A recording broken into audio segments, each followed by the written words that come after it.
Hospitals in at least 24 states are edging close to capacity tonight as COVID patients keep arriving. Government data also shows more intensive care units are running out of beds. Meanwhile, a federal website will begin taking orders Wednesday for free COVID tests. There is a limit of 4 per home. We'll return to the hospital crunch after the news summary. The leader of the far-right Oath Keepers militia pleaded not guilty today to a federal charge of seditious conspiracy. Stewart Rhodes is accused in connection with the January 6th attack on the U.S. Capitol. 10 of his followers are also charged. A federal magistrate in Plano, Texas, ordered that Rhodes remain in jail for now. Another Republican congressman who voted to impeach President Trump over the Capitol assault is retiring. Representative John Katko of New York said today that he will not seek re-election. He is the third of 10 House Republicans who voted for impeachment to opt against running again. The White House warned today that Russia may attack its own allies in Ukraine and blame the Ukrainian government.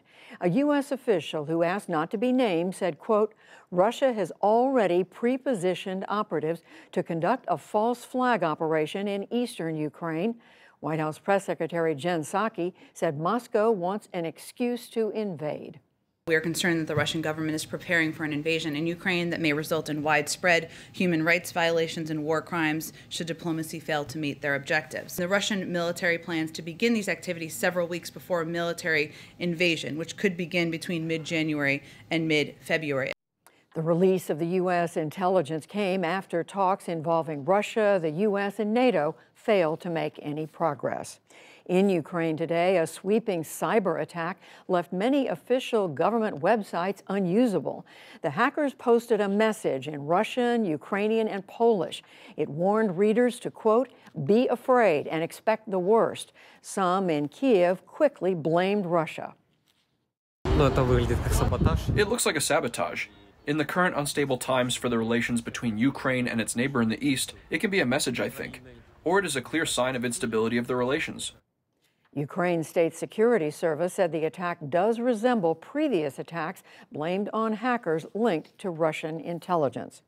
Russia's FSB Security Service, in fact, says that it has arrested and charged members of the ransomware group known as REvil. It said the operation was carried out at the request of the United States. The hackers are suspected in last year's attacks on the Colonial Pipeline and on the world's biggest meatpacking company. Some 75,000 students in Albuquerque, New Mexico, have missed class for a second day after a cyber attack. The city's public schools said that it cannot access a database that tracks attendance and emergency contacts. It's unclear if the hackers are demanding a ransom. A Milwaukee man accused of driving his SUV through a Christmas parade will stand trial for murder. The attack in late November killed 6 people and injured 61. Darrell Brooks Jr. appeared in court in Waukesha today. The presiding officer found ample evidence to prosecute him on 77 charges. The Supreme Court of Ohio today rejected new congressional districts drawn up by Republicans. The court found that the districts unduly favored GOP candidates. It gave state lawmakers 60 days to draw up a new map. President Biden has announced 3 nominees to the Federal Reserve's Board of Governors. They include a former Fed official, Sarah Bloom Raskin, and 2 black economists, Lisa Cook and Philip Jefferson. If confirmed by the Senate, Cook would be the first black woman on the board of the Fed.